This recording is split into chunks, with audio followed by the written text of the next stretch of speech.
우리 한 주간 엎드린 기도회와 또 로마서 말씀 묵상 통해서 은혜 많이 받으셨죠? 네, 우리 지난주에 하나님께 받은 선물의 크기가 엄청난 크기다라는 걸 우리가 나눴어요. 예수 그리스도라는 선물을 주셨다는 거죠. 그 두 번째는 우리가 선물 받을 자격이 없는 원수였다는 것에 대해서도 나누었습니다. 그래서 놀라운 은혜를 우리가 받았다는 거죠.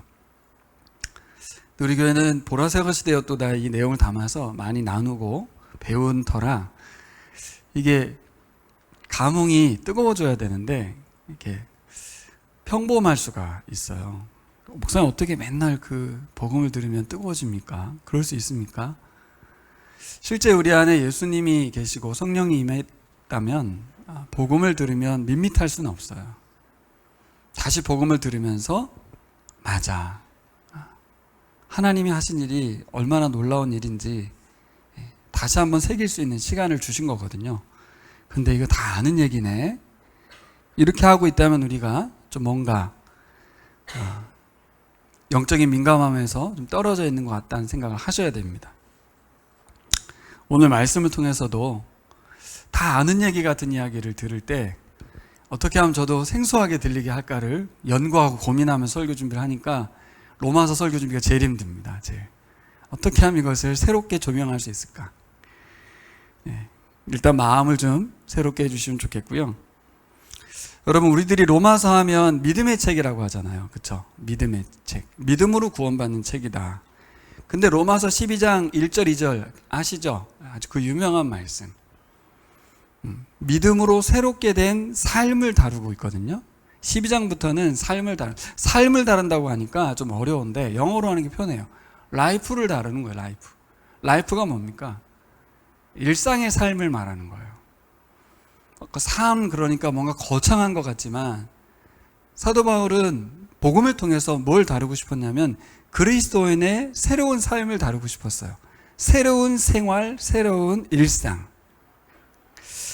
그래서 믿음과 함께 라이프를 다루고 있다는 거죠. 근데 로마서는 믿음의 책으로만 많이 이야기하고 또 실제로 1장부터 8장 정도까지 열심히 읽는데 9장 이후부터는 잘 안 읽는 분리된 느낌이 좀 있어요. 그래서 구원받은 것에서 끝나는 거예요.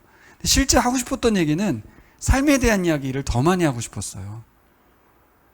우리 가끔 이제 나눔하다 보면 그런 얘기 하잖아요. 그렇게 살아야 되는데 못 산다. 말버릇처럼 하긴 하지만 진짜 살고 싶은가? 그렇다고 하면 그 살 수 있는 동력이 어디서부터 오는지 제대로 배우고 알아야 되거든요. 근데 사실 믿는 데 그치고 있어요.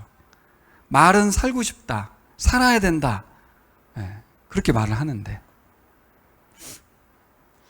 근데 우리 이창선 성도님 가족분이신 언니분이 함께하고 있는 공동체 이름이 뭐냐면 말삼 공동체예요. 말씀대로 살아가는 공동체. 그게 교회여야 되는 거죠. 그런 교회를 세우고 싶다. 그래서 우리 교회가 삶을 자꾸 강조하면 뭔가 공로를 말하고, 그렇죠?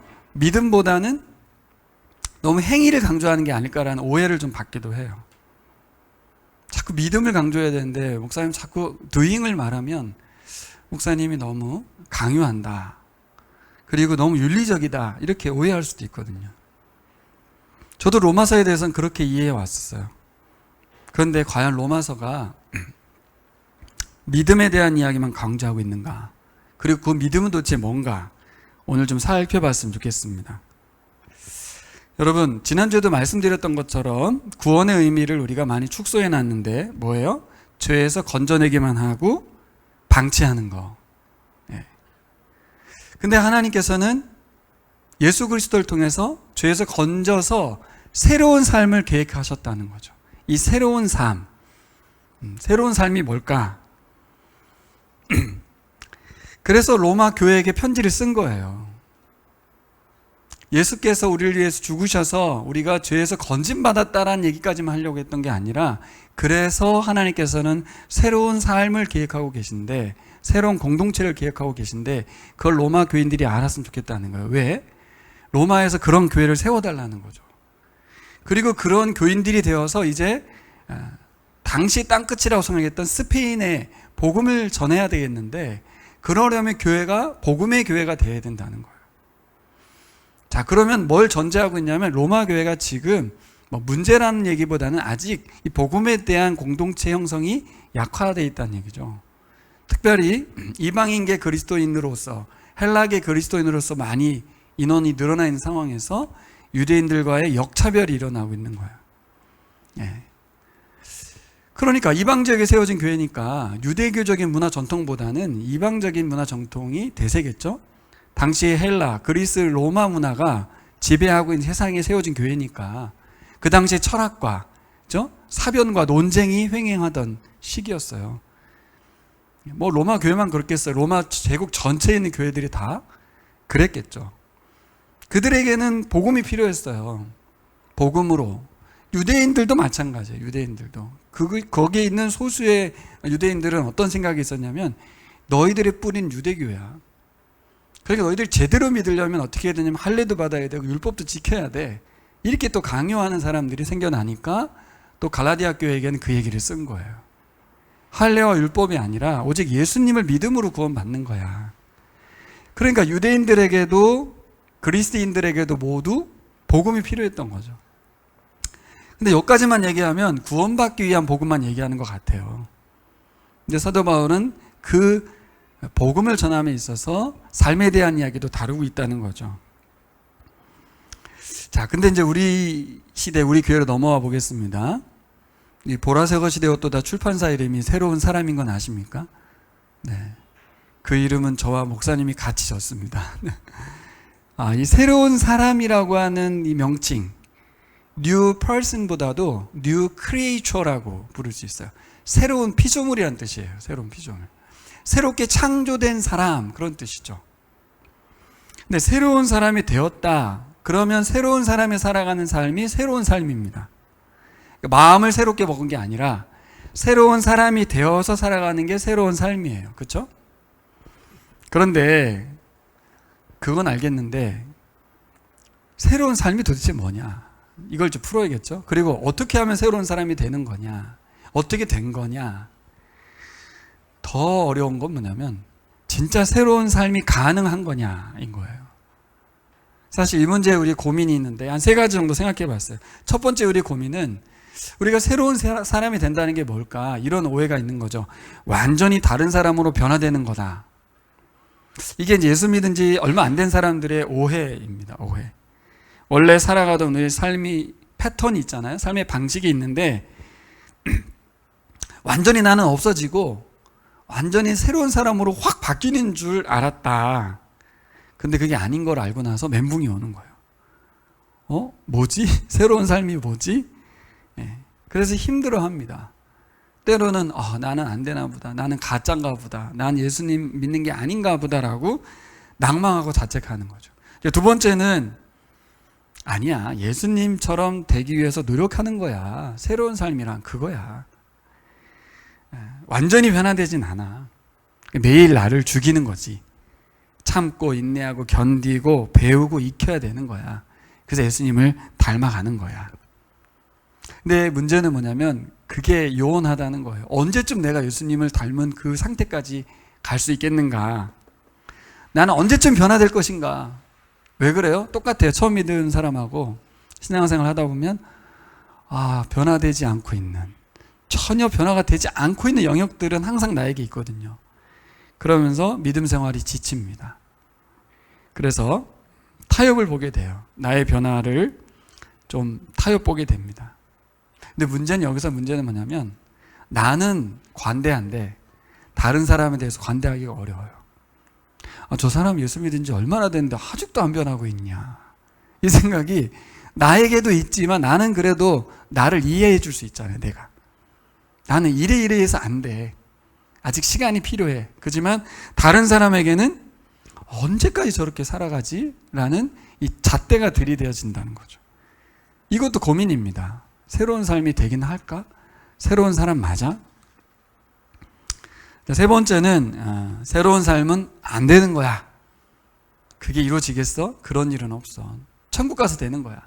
이 땅에서 그냥 적당히 최선을 다하는 거야. 이 적당히와 최선을 다한다는 건 말이 안 되는 말인데 이 섞여 있어요, 사실. 네. 우리가 어떻게 이 땅에서 완성이 되겠냐는 거예요. 안 된다는 전제하에. 그럼 뭐예요? 최선을 다한다.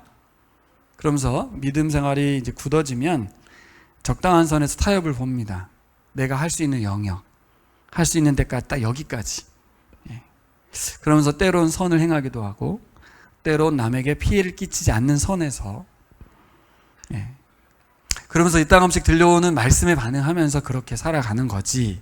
그렇게 해요. 이 세 가지 모두 다 일부는 맞지만 다 맞다고 할 수 없는. 바울은 이런 우리들의 태도에 대해서 뭐가 문제냐, 오늘 본문에서 복음에 대한 이해가 잘못됐다는 거예요. 그러니까 이렇게 산다는 거죠. 로마서를 쓴 이유가 여기 있습니다. 새로운 삶이 시작됐다. 그러니 그런 새로운 삶을 살아야 한다. 그리고 그 새로운 삶을 하나님께서 선물로 주셨다. 사도 바울이 하고 싶은 말이었어요. 우리 교회와 로마 교회 모두가 들어야 될 복음입니다. 자, 한번 살펴보겠습니다. 새로운 삶은 어떻게 시작되었는가? 어떻게 살아가는 게 새로운 삶일까? 첫 번째로 우리가 살펴봐야 될 복음에 대한 부분이 1장 16절로 가보겠습니다. 로마서는 1장 16, 17절에 모두 담겨 있다고 해도 과언이 아니거든요. 1장 16절 가보겠습니다. 시작.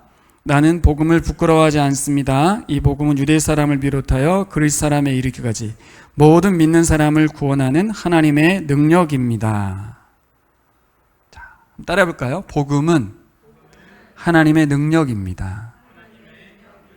네, 이 능력이란 단어를 오늘 풀어야 되는데 뭐에서 능력이냐는 거죠. 복음은 우리에게 새로운 삶을 시작하게 하는 능력인데 새로운 삶을 지속적으로 살아가게 하는 능력이기도 한데 왜 복음이 능력인가? 1장 17절 보실래요? 같이 읽겠습니다. 하나님의 의가 복음 속에 나타납니다. 이 일은 오로지 믿음에 근거하여 일어납니다. 이것은 성경이 기록한 바 의인은 믿음으로 살 것이다 한 것과 같습니다. 네. 이 번역이 새 번역은 좀 원어 번역을 살리지 않았고요. 개역 개정 성경을 보면 믿음에서 믿음에 이르게 하나니 이렇게 되어 있습니다. 믿음이 두 번 단어가 나오거든요. 그리고 여기 인용된 말씀 의인은 믿음으로 살 것이다 한 말씀은 하박국서에 있었던 말씀을 인용한 거예요. 구약 성경을. 근데 여기 보면 뭐에 우리가 주목해야 되냐면 살리라라는 단어예요. 오직 의인은 믿음으로 살리라. 제가 아까 말씀드린 것처럼 라이프를 다룬다고 했잖아요. 그렇죠? 살아난다, 살아가리라, 살리라라는 단어를 계속 사용하고 있어요. 근데 우리가 그동안 들은 게 믿음에 대한 얘기만 듣다 보니까 이런 단어는 놓치게 되는데 의인은 믿음으로 살리라. 살아난다는 뜻도 되고 살아간다는 뜻도 돼요. 또 8장 11절로 가볼까요?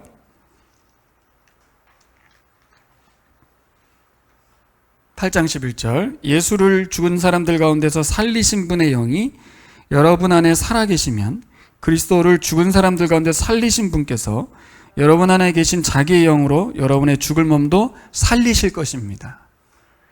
자, 살린다는 단어가 계속 나옵니다. 살리신 분이 살리실 것입니다. 이렇게 말합니다. 자, 정리해보면 이 복음의 능력이 있다고 그랬는데 이 능력은 어떤 능력이냐, 뭘 의미하는지 아시겠죠? 뭘 전제로 말하고 있냐면 죽어 있다는 걸 전제로 하고 있어요. 죽어 있는 사람을 살리는 능력이 복음에 있다는 거예요. 죽어 있던 사람을 살려낸다. 이게 복음이라는 거죠. 능력 맞죠? 이 세상에 그런 능력 갖고 있는 사람 있어요? 의사가 능력이 있습니까? 하버드대 나온 사람은 능력이 좀 있나요? 능력 있죠. 근데 그 사람이 죽은 사람 살려낼 수 있습니까? 로마 황제가 죽은 사람 살려낼 수 있습니까? 로마 황제가 태어난 것이 복음이거든요. 로마 황제의 아들이 태어난 게 복음이고 로마 황제가 전쟁에 승리한 게 복음, 유앙겔리온이라는 단어거든요. 당시 흔했던 복음이라는 단어가 새롭게 사용되는데 예수 그리스도가 복음이라는 거예요. 왜? 죽은 자를 살려내는 능력을 가진 하나님의 능력이 복음이기 때문에, 예수님이기 때문에. 멀리 안 가고 1장 4절에도 있습니다. 보실까요? 4절. 성령으로는 죽은 사람들 가운데서 부활하심으로 나타나신 권능으로 하나님의 아들로 확정된 분이십니다. 그는 곧 우리 주 예수 그리스도입니다. 뭐라고 되어 있어요? 죽은 사람들 가운데서 부활하셨다. 예수가. 복음의 능력이라는 말은 죽은 상태에서 살려내는 하나님의 능력이 복음에 담겨 있다는 거예요. 여러분 창세기로 가보시면 창세기는 무에서 유를 창조했죠. 그렇죠? 창세기 12장으로 가시면 아브라함을 부르시거든요. 그리고 그에게 아들을 주시죠. 근데 아브라함은 죽은 사람이잖아요. 뭐에 대해서? 아들 낳는 데 있어서. 자녀 잉태에 대해서는 죽어있는 사람이었는데 어떻게 했습니까? 그에게 생명을 창조하셨어요. 이삭이라고 하는 생명을 그죠? 주셨죠. 이거 뭐와 같아요? 아브라함을 살려낸 거예요. 죽어있는 자를 살려낸 능력이 하나님께 있는가? 그게 로마서의 질문이고 대답도 주는 거예요. 예. 근데 그 대답을 바울이 언제 만났어요? 예수님 만나고 나서. 예수님을 다메섹 도상에서 만나고 나서. 사실은 그전에도 들었어요. 예수라는 인간이 하나님의 자칭 아들이라고 얘기하다가 나무에 달려 저주받아 죽었대. 그러니 그를 따르는 모든 교회들은 다 죽여야 돼. 사기치고 있거든. 이렇게 생각했던, 예수가 부활했던 얘기를 안 들은 게 아니에요. 들었는데 그것을 하나님에 대한 범죄로 여겼던 바울이 예수님을 만나고 나서, 살아계신 예수님 만나고 나서 바뀌었죠. 아, 하나님의 능력이 예수를 살렸구나. 예수를, 죽어있던 예수를 살려내셨구나.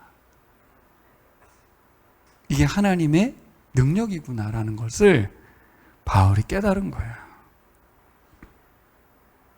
우리도 그럴 수 있습니다. 예수님 부활했다는 얘기 모르는 사람이 아무도 없어요. 근데 깊이 묵상해 보지 않은 거죠. 하나님이 정말 죽은 자를 살려낼 수 있어? 바울은 뭐예요? 이제 말이 바뀌었죠? 죽은 자 가운데서 부활하신 예수 그리스도라고 하면서 그분을 막 소개하기 시작하는 거예요.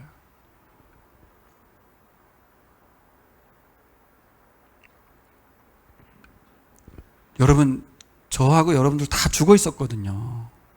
하나님께 대해서. 하나님을 향해서 죽어 있었던 우리를 살리셨어요. 이게 바로 새로운 삶입니다. 새로운 생명을 주셔서 살아가는 걸 새로운 삶이라고 해요. 마음과 생각을 바꿔서 사는 게 새로운 삶이 아니고 새로운 생명을 주셔서 살아가게 하는 것이 새로운 삶입니다. 그러니까 아까 제가 세 가지 얘기 드렸던 것처럼 자주 하시면 안 돼요. 우리가 왜 새로운 삶을 살고 어떻게 새로운 삶을 살게 됐어요? 하나님의 능력으로 예수를 죽은 자 가운데 살리신 것처럼 우리에게 새 생명을 주셨기 때문에 새로운 삶인 거예요. 내가 마음을 바꿔서 그런 게 아니고, 내가 믿어서 그렇게 된 것도 아니고, 내가 작정한다고 되는 것도 아닙니다. 새로운 삶은 어떻게 시작된 거예요? 태어났기 때문에 새로운 삶인 거예요. 새로운 생명이 우리에게 들어왔기 때문에. 그 얘기는 우리가 죽어 있었는데 다시 살려주셨기 때문입니다. 근데 이제 헷갈리는 거는, 내가 이렇게 버젓이 살아있는데 뭘 죽었다고 그래. 뭘 죽었다는 얘기일까? 3장 9절로 가보시죠. 3장 9절 시작. 그러면 무엇을 말해야 하겠습니까? 우리 유대 사람이 이방 사람보다 낫습니까? 전혀 그렇지 않습니다. 유대 사람이나 그리스 사람이나 다 같이 죄 아래 있음을 우리가 이미 지적하였습니다. 그러니까 우리가 현상적으로 보면 안 죽었죠. 안 죽어 있었는데 왜 죽었다고 그래요? 죽었는데 살렸다고 그래요. 뭐예요? 죄 아래에 있었다는 거예요. 이 죄 아래가 무슨 뜻이에요? 이 죄는 범죄 행위를 말하는 게 아니고 죄라고 하는 큰 파워, 그 세력, 사단의 권세를 말하는 거예요. 우리는 모두 죄라고 하는 존재의 밑에 있었어요. 그 결과로 사망을 얻는 거고. 중간에는 그 과정에서 무슨 일이 겪어요? 예, 일의 수고, 쉼이 없는 방랑자로 살죠. 죄 아래에 있기 때문에. 또 질병의 고통을 겪죠. 죽는 것만 생각하시면 안 돼요. 늙죠. 비참합니다. 늙는 건 비참합니다. 요양병원에 그냥 거기서 죽어가는 거예요. 아주 비참한 겁니다. 왜요? 죄 아래에 있었기 때문이에요. 또 삶에서 가장 힘든 게 뭐예요? 관계의 파괴입니다. 나는 사랑하고 싶은데 저 사람하고 관계가 깨어져서 고통을 받는 거예요. 죄 아래에 있었다는 건 뭐예요? 이게 막 죽어있는 상태예요. 다 살아있으나 죽어있다는 거예요. 죄 아래에 있다. 그리고 죄 아래 살아간 사람들의 실상을 또 3장 10절에 18절에서 기록하죠. 볼까요? 밑에 성경에 이렇게 기록되어 있습니다. 우리 큰 목소리 읽어보겠습니다. 의인은 없다, 한 사람도 없다. 깨닫는 사람도 없고 하나님 찾는 사람도 없고 모두가 곁길로 빠져서 쓸모가 없게 되었다. 선한 일을 하는 사람은 없다, 한 사람도 없다. 그들의 목구멍은 열린 무덤이다. 혀는 사람을 속인다. 입술에는 독사의 독이 있다. 입에는 저주와 독설이 가득 찼다. 발은 피를 흘리는 데 일이 빠르며 그들이 가는 길엔 파멸과 비참함이 있다. 그들은 평화의 길을 알지 못한다. 그들의 눈에는 하나님을 두려워하는 빛이 없다. 네, 이렇게 죄 아래에 있는 사람들, 죽어있는 사람들의 상태입니다. 하나님의 능력이라는 건 뭐예요? 이런 상태에 있는 사람 살려낼 수 있냐는 거예요. 이런 상태에 있는 사람 그 비참함에서 헤어나오게 할 수 있냐고요.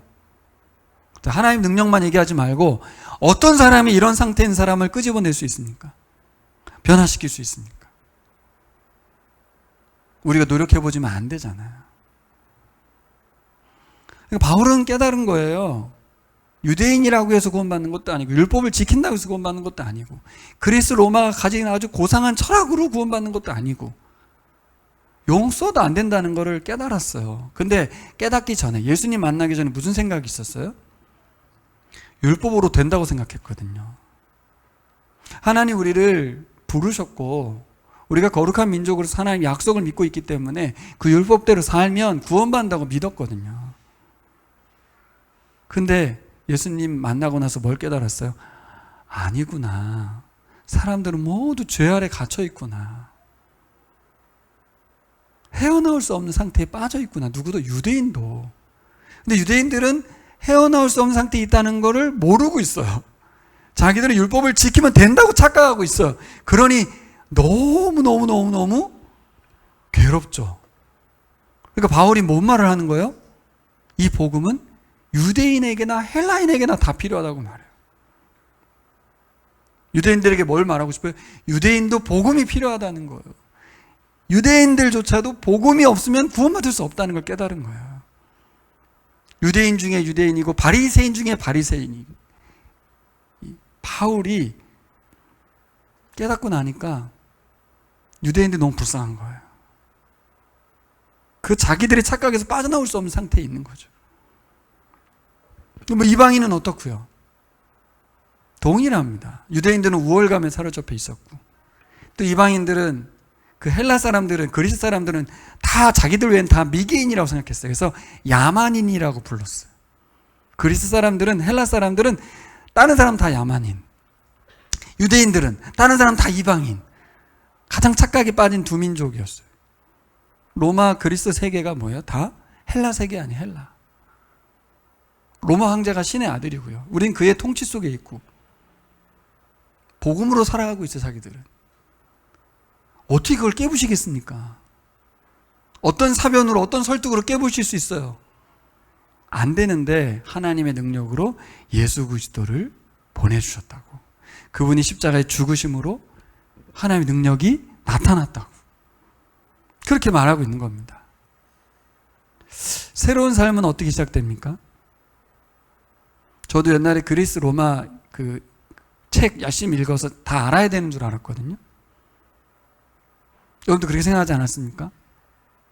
이 세상에 있는 지식 다 깨달아야 된다고 생각하지 않았습니까? 그렇게 속였잖아요. 우리 공부 가르쳐 주신 부모님과 어른들이. 공부 열심히 해야 된다고. 그럼 뭘 깨달을 수 있습니까, 우리가?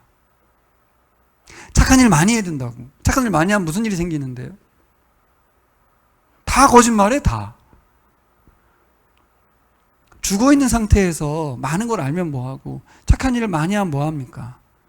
죄 아래에 있는 거예요. 그러면 그럴수록 교만하고, 그러면 그럴수록 남을 정죄하고, 자기 의로 살아가다가 죽어요. 유대인들은 누구에게 바리케이트를 쳤냐면 세리들에게, 죄인들에게, 창녀들에게 바리케이트를 쳤습니다. 이게 무슨 말이냐면 세리들은 하나님이 구원할 능력이 없다고 본 거예요. 이건 하나님의 이해를 반영하는 거예요. 하나님은 어떤 분으로 이해하는 거예요? 하나님은 유대인만 구원한다고 믿고 있는 거예요. 하나님은 자격 없는 자, 저 세리들은 구원할 능력이 없다고 본 거예요. 근데 바울이 깨달은 거예요. 하나님은 세리도 구원할 수 있는 분이라는 거죠. 그래서 예수님 오셔서 어떻게 해요? 여인을 자기 무릎에 눕잖아요. 그렇죠? 머리를 대죠? 허락하시죠. 여인을 제자로 삼는다.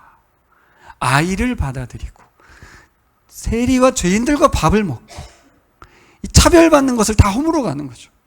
오늘 로마 3장 24절에 나오는 것처럼 차별이 없었어요. 복음에는 차별이 없어요. 하나님의 의로우심이 차별 없이 드러났어요. 뭐 이게 다 능력이죠, 능력.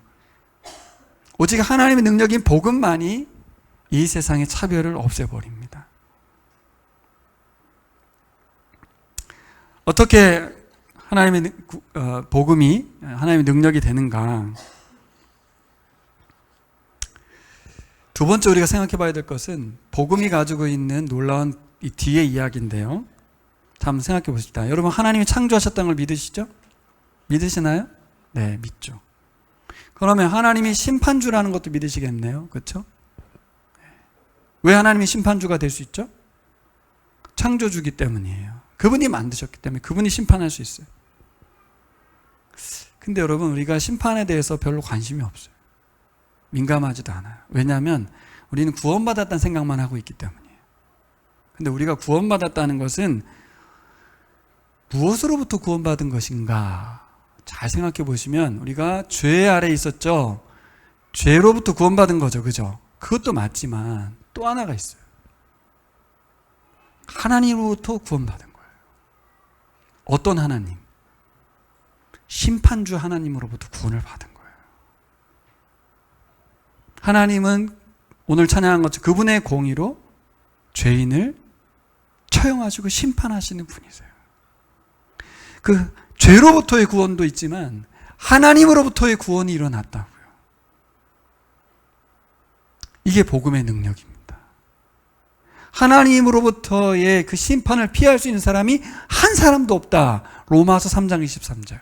모든 사람이 죄를 범하였음에 하나님의 영광에 이르지 못하다니. 하나님의 영광에 이르지 못한다. 이게 심판이라는 거예요. 누구도 단 한 사람도 하나님의 심판이 예외가 없었다는 거죠. 3장 20절 볼까요? 그러므로 율법의 행위로는 3장 20절 시작. 그러므로 율법 행위로는 하나님 앞에서 의롭다고 인정받을 사람이 아무도 없습니다. 율법으로는 죄를 인식할 뿐입니다. 네. 이게 뭐예요? 사도 바울이 뭘 깨달은 거예요? 율법이 답이 아니라는 걸 깨달은 거예요. 답이 뭐라는 걸 깨달았어요? 예수님 만나고 나니까. 지난주에 말씀드린 것처럼 solution to problem. 해결을 받고 나서 문제를 알았어요. 율법이 전부인 줄 알았는데 예수라고 하는 답을 만나고 나니까 율법이 문제가 있다는 걸 알게 됐어요. 율법은 어디까지? 죄를 인식하는 데까지. 죄를 해결해 주지도 못했고 구원해 줄 수 있는 능력도 없어 율법이. 바울이 그걸 깨닫고 나서 예수가 답이라는 걸 알았어요. 하나님의 심판에서 우리를 구원해 줄 수 없어. 뭐가? 율법이. 21절 이제는 율법 외에 하나님의 한 의가 나타났으니 율법과 선지자들에게 증거를 받은 것이라.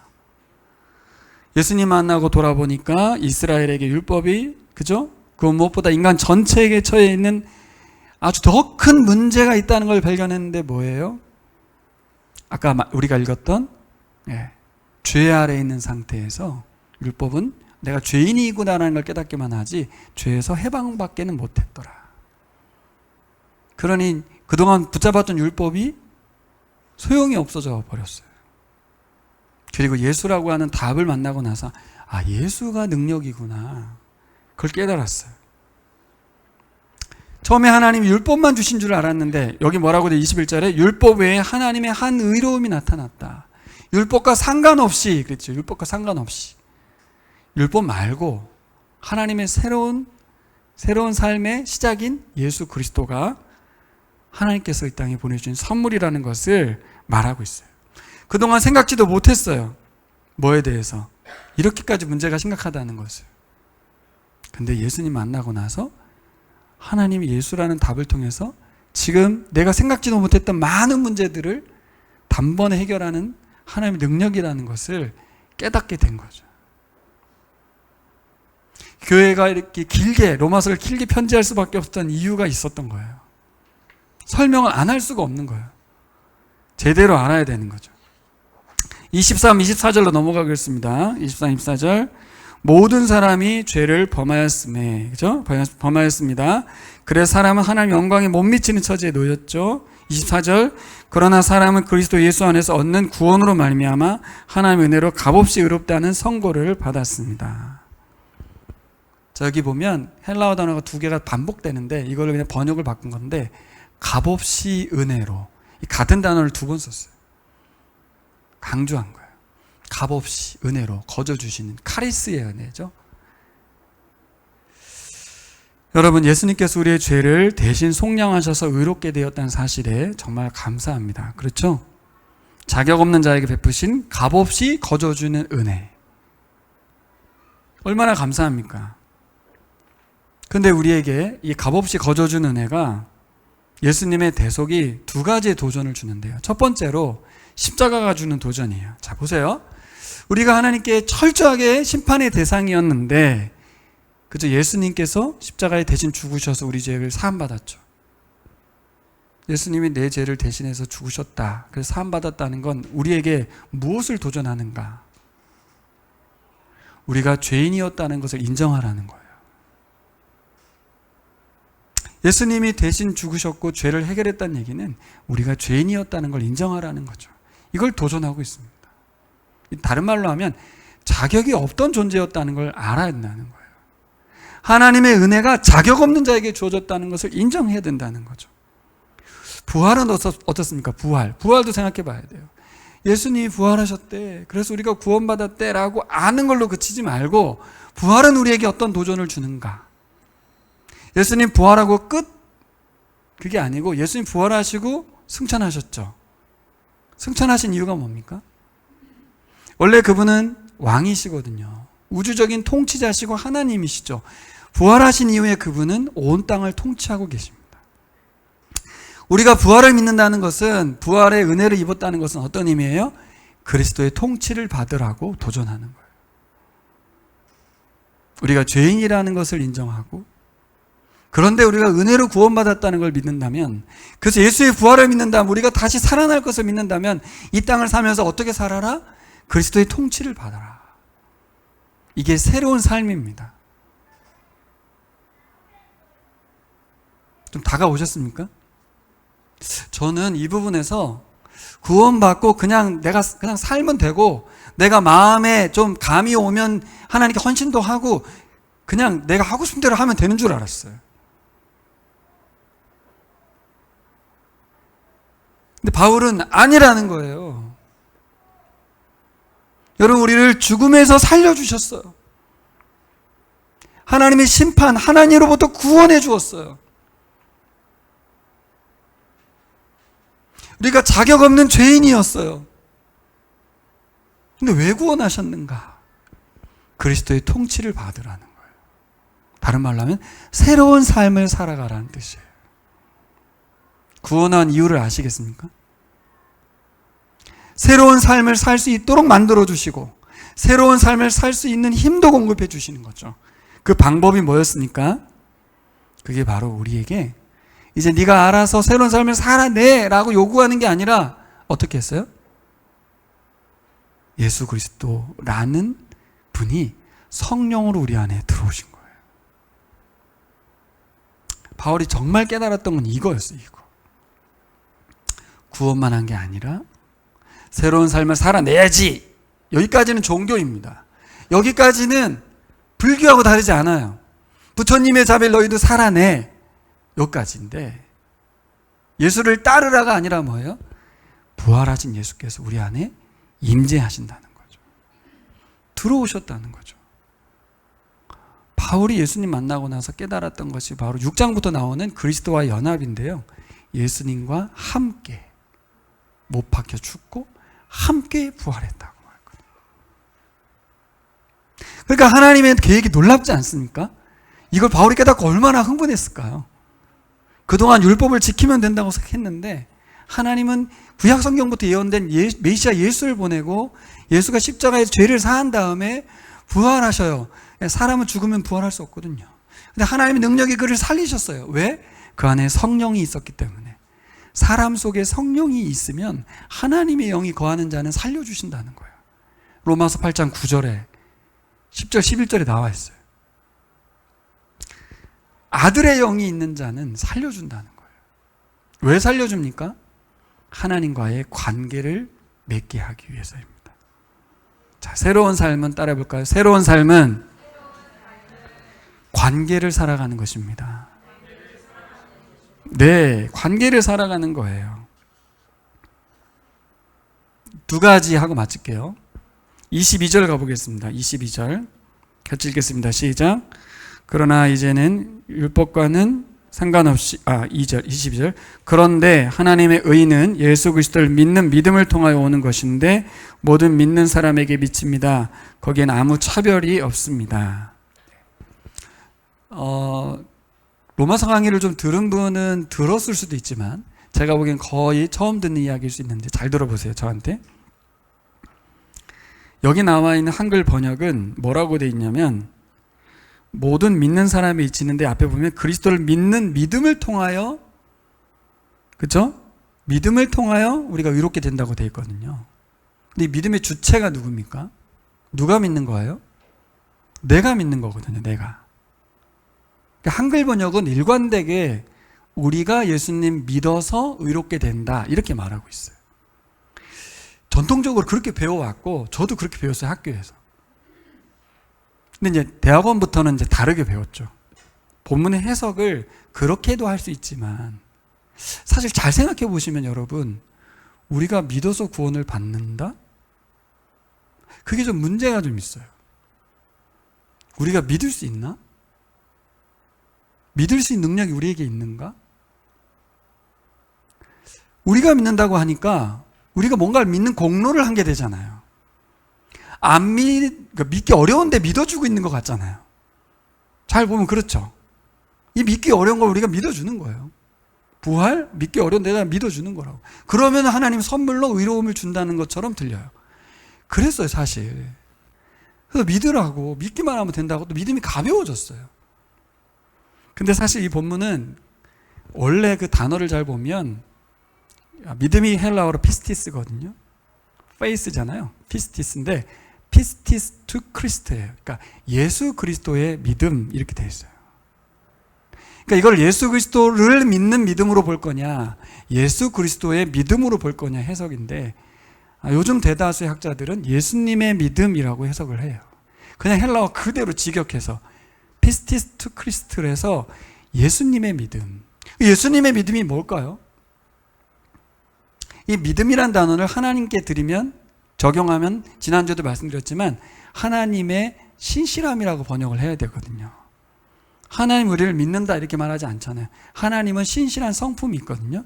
그것을 하나님의 신실함, 믿부심이라고 개역성경을 번역했는데 하나님의 신실함, 영어로 하면 faithfulness, 믿음직한, 충성스러운 그런 뜻입니다.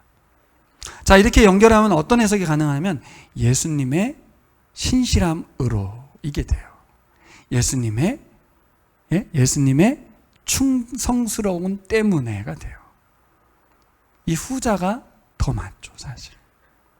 우리가 믿는다는 건 뭐냐? 하나님의 의로우심인 예수 그리스도의 신실함으로 인해서 우리가 믿는 거예요. 그 믿는 건 뭐예요? 조건이 아니고 반응이 되는 거예요. 하나님 은혜를 주시니까 우리가 그것을 믿음으로 반응하는 거죠. 우리가 믿으니까 의로워진 게 아니고, 그동안 우리가 그렇게 생각했어요.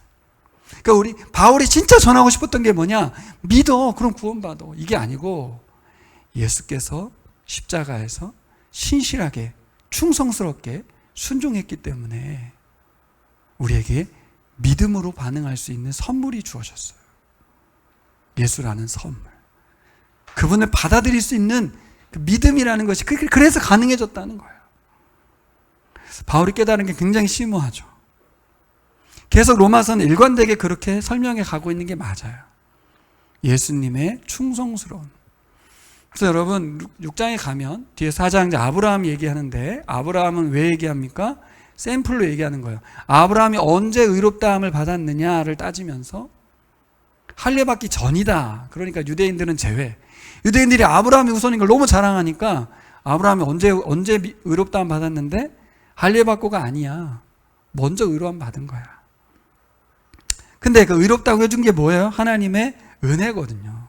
근데 의인일 때 의롭다고 해준 게 아니에요. 그 믿음이 없을 때 이미 그를 의롭다고 해줬어요. 이건 누구의 의로움으로 하나님께서 아브라함의 믿음을 준 거예요? 하나님의 의로우심이죠. 하나님의 신실하심. 아브라함이 약속한 대로 계속 지켜나가시는 하나님의 신실하심이 아브라함을 믿음의 사람으로 만든 거예요. 그러니까 믿음으로 어떻게 반응하죠? 20장에 가니까 아브라함 믿음으로 어떻게 반응해? 자기 아들을 이삭을 하나님께 바치잖아요. 하나님이 그를 믿음의 사람으로 만들어 가신 거죠. 그가 믿으니까 하나님이 그에게 은혜를 주신 게 아니었어요. 그게 뒤에 4장 이야기고. 여러분, 그래서 우리가 새로운 삶을 살아가는 동력은 우리의 의지와 노력에 있지 않아요. 예수님이 살려주셔서 일단 새로운 삶이 출발되었고, 두 번째는 거기에 예수 그리스도가 오셔서 우리가 새로운 삶을 살게 만들어주고 계시죠. 그 이유는 뭐예요? 관계하자는 거예요. 관계. 좀 전에 말씀과 연결해서 관계를 하고 마칠 텐데, 이 관계에 대한 설명을 하기 위해서는 1세기 당시의 문화를 좀 이해해야 된다는 건데, 한국 문화하고 비슷해요. 선물을 주고받는 문화에서 선물을 왜 주냐는 거예요. 선물을 왜 주냐? 그냥 주고 싶어서 주는 게 아니라 선물을 주는 이유는 상대방과 관계를 맺고 싶어서 선물을 준다는 거죠. 우리는 그동안 하나님께서 우리에게 구원이라는 선물을 주신 거에 대해서 어떻게 오해했냐면, 그 선물을 받아 누리면 된다. 그리고 우리가 뭔가 하나님께 그걸 갚으려고 하는 것은 절대 그 선물을 정말 무의미하게 만드는 거다라고 생각해 왔어요. 저도 그랬어요. 근데 바울이 진짜 하고 싶었던 말은 그게 아니라는 거죠. 어떤 사람 만들고 싶다? 그 선물에 합당히 반응하는 사람을 만들고 싶다는 거예요. 믿음으로 반응하는 사람. 믿음으로 반응한다는 게 바로 순종이에요. 순종. 자, 그래서 하나님이 우리에게 선물을 크게 줬죠. 뭐요? 아들이라는 선물을 줬어요. 누구에게? 자격 없는 자에게. 그렇죠? 엄청 큰 선물을 줬어요. 두 번째 뭘 줬어요? 아들의 영이신 성령님을 선물로 주셨어요. 그래서 새로운 삶을 살게 만드셨어요. 선물 받은 우리는 어떻게 보답을 할까요? 지난주에도 말씀드렸지만, 보답을 하는 게 선물을 가치 있게 하는 거예요? 아니면 하는 게 선물을 더 가치 있게 하는 거예요? 어떻게 하는 거예요? 우리 현우가 대답해 보세요. 보답을 하는 게 선물이 더 가치 있게 돼요? 아니면 하는 게 잘 받고 그냥 그걸 잘 먹고 누리는 게 진짜 감사한 거예요? 뭐예요? 예? 뭐라고요? 뭐라고요? 왜 한국말이 잘 안 들리지 나한테? 잘 먹고 누리는 게. 네. 1세기 당시 문화에서 선물 받은 사람에게서 감사하는 방법이 3가지가 있었대요. 첫 번째는 뭐냐면 감사하는 거예요. 그분에게 진심으로 감사하는 거죠. 두 번째는 그 사람에게 헌신을 다하는 거예요. 그 사람에게 충성하는 거죠. 그래서 누가 그 사람, 선물 준 사람을 이렇게 욕하면요, 대신 싸워주는 거예요. 기회만 있으면 그 사람을 칭송하고 감사하고 그 사람에게 충성을 다하는 거죠. 세 번째는요, 그 사람에게 받은 걸 가지고 다른 사람에게 베푸는 거예요. 이건 뭐 어떤 의미가 있어요? 선물 준 사람의 명예를 높이는 거죠. 바울이 쓴 서신서들을 보면 대부분 복음을 들은 소아시아 지역에 있는 교인들에게 예루살렘 지역에 기근이 심하니까 구제연금을 보내달라고 계속 말합니다. 연보를 보내라, 연보를 보내라. 어떤 의미냐면 선물 받은 너희들이 갚아야 되지 않겠느냐. 하나님께로 받은 선물을 흘려보내는 것으로 어떻게 하나님의 이름을, 하나님의 명예를 드높이는 그런 삶을 살아가는 것이 바로 1세기 당시의 문화의 모습이었다는 거죠. 바울은 우리에게 이런 걸 도전하는 거예요. 받아서 그냥 먹고 끝이 아니라 하나님이 선물을 줄 때는 그것을 통해서 우리에게 뭔가 바라는 것이 이상합니까? 선물을 준데 뭘 바래요? 그게 아니라, 뭘 달라는 게 아니라 뭐예요? 관계를 맺고 싶다는 거예요. 우리가 선물을 주고받은 관계로서 특수한 관계가 되는 거죠. 그러니까 선물을 일단 받으면 관계가 형성이 돼요. 거부할 수 없어요. 그죠? 예수님을 만났어요. 그러면 일단 하나님과 관계가 형성됐어요. 하나님 바라는 게 뭐겠어요? 지금 여기 말한 이거죠. 어떻게 우리가 예수님한테 갚아요? 하나님께 갚을 수 있어요? 갚을 수 없어요. 근데 아까 우리 수아랑 성경 공부하니까 어떻게 할래 했더니 나를 하나님께 드려야 돼요. 이렇게 말하더니 그 초등학교 5학년도 그런 걸 아는구나. 전 진짜 깜짝 놀랐어요. 수아라서가 아니라 이거는 사람이면 다 아는 거네. 하나님께로부터 엄청난 큰 선물을 받은 우리가 할 수 있는 것은 그냥 나를 하나님께 드리는 것밖에 없어요. 근데 그 바로 들어갔죠. 그래서 뭘 드릴 건데? 예. 그러니까요. 하나님께서 바라는 건 그거예요. 로마서 12장 1, 2절에 뭐라고 돼 있어요? 너희 몸을 하나님께 거룩한 산 제물로 바쳐라. 전 이렇게 써 있다는 거 몰랐어요. 그냥 그걸 영적인 예배다, 뭐 그렇게 신학적으로 해석했지, 바울이 진짜 이 얘기하고 싶었다는 얘기를 몰랐어요, 여러분. 우리 진 자매의 몸을 하나님께 바치라는 거예요. 그러므로 하나님의 은혜를 자비하심 입은 여러분들은 하나님께 여러분의 몸을 바치라는 거예요. 와, 이런 말이 써있다는 것을 정말 깜짝 놀랐어요.